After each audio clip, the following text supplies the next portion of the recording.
किसान भाइयों, हम दुनिया के दूसरे नंबर पर गेहूं के प्रोडक्शन में आते हैं। लेकिन प्रति एकड़ की जो औसत है, हम टॉप 5 देशों में भी नहीं आते हैं। क्या कारण है? जो मेरा एनालिसिस है, मेरा रिसर्च है, मैंने बहुत सारे किसान भाइयों को देखा है कि जो हमारे किसान भाई हैं, बुवाई से लेकर दूसरी सिंचाई तक गेहूं की बहुत अच्छी देखभाल करते हैं। और अच्छी तरीके से उनका मेन फोकस होता है कि हमारा जो गेहूं है वो टिलरिंग अच्छा कर ले। क्योंकि जब टिलरिंग अच्छा कर लेगा तो उन्हें ऐसा लगता है कि हमें प्रोडक्शन बहुत अच्छा मिलेगा। लेकिन ऐसा नहीं होता है। बहुत सारे कारण होते हैं, जैसे गेहूं निकल रहा होता है या निकल चुका होता है, उस समय कुछ ऐसे तत्वों की ज़रूरत होती है जो गेहूं के लिए बहुत ही ज़्यादा महत्वपूर्ण होते हैं। आज हम इन्हीं बातों पर चर्चा करेंगे और आपको बताएंगे, अगर आपको गेहूं की एक बाली 75 दाने लेना है तो आप क्या करें। तो नमस्कार किसान भाइयों, मैं डॉक्टर चंद्रशेखर आज आपको बता रहे हैं कि हमारी गेहूं की बालियां या गेहूं बालियां निकल चुकी हैं या निकल रही हैं, हमारी फसल इस समय बूटिंग स्टेज पे है, तो हमें क्या करना चाहिए और जिससे हमारी फसल बहुत ही ज़्यादा अच्छी हो। तो हमें 3 चीज़ों का विशेष ध्यान रखना है। Number 1 phosphorus, number 2 potassium, potash और नंबर 3 बोरान। तो किन किन का इन तीनों का इतना बड़ा रोल होता है, जो हमारे किसान भाई इनको लगाते हैं, इसका रिजल्ट देखते होंगे कि हमारी बाली और गेहूं का चमकदार कितना अच्छा होता है। नंबर 1 करते हैं फास्फोरस।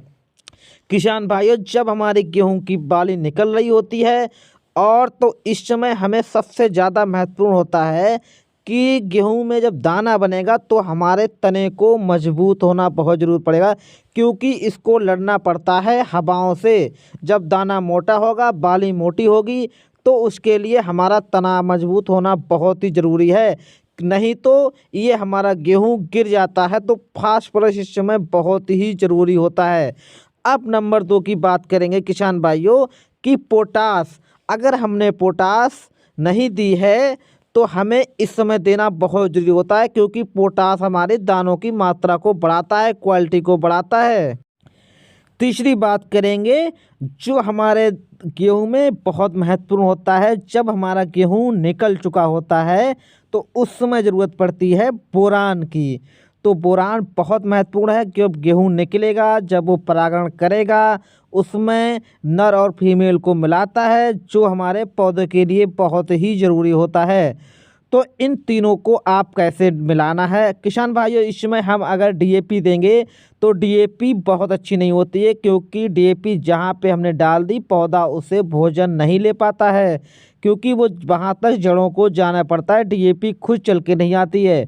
तो इसके लिए हम क्या दे सकते हैं? अगर हमारे गेहूं की बाली निकल रही होती है, गो अवस्था में होती है, तो आप 052 दे सकते हैं। और साथ में आपको 1 किलोग्राम बोरान लेना है। बोरान आपको अगर 100 लीटर पानी है तो 1 किलोग्राम, 150 लीटर पानी है तो आपको 1.5 किलो लेना है। इनको मिलाकर आपको प्रति एकड़ के हिसाब से स्प्रे करना है। अगर आपका जो है बाली निकल चुकी है तो उस समय आपको फास्फोरस नहीं डालना चाहिए, क्योंकि उस समय हमारा जो गेहूं है उसका तना मोटा हो चुका होता है। उस समय हमें सिर्फ पोटाश और बोरान की ज़रूरत होती है। तो इन दोनों को हम डालेंगे तो हम ज़बरदस्त रिजल्ट पाएंगे। तो किसान भाइयों, अभी तक जो वीडियो हमने बनाई हैं गेहूं की, वो बहुत ही अच्छी हैं। उम्मीद करते हैं अगर आपने इस तरह से की होगी खेती तो आपका गेहूं बहुत अच्छा होगा, अच्छा प्रोडक्शन मिलेगा और अच्छी अच्छी आपको उपज ले पाएंगे। क्योंकि किसान भाइयों, हमारा गेहूं इस समय ही मेन खेल रहता है कि हमें अच्छा पैदावार कैसे लाना है। अगर इस समय हम ऐसी स्थिति नहीं लाते हैं तो हमारा गेहूं हमें हानि की अवस्था में लेके जाता है। किसान भाइयों, ऐसी ही रोज़ जानकारी के लिए मिलेंगे। तब तक के लिए हमारे चैनल हमारे बने रहिएगा। नमस्कार, जय हिंद, जय भारत, जय जवान, जय किसान भाइयों।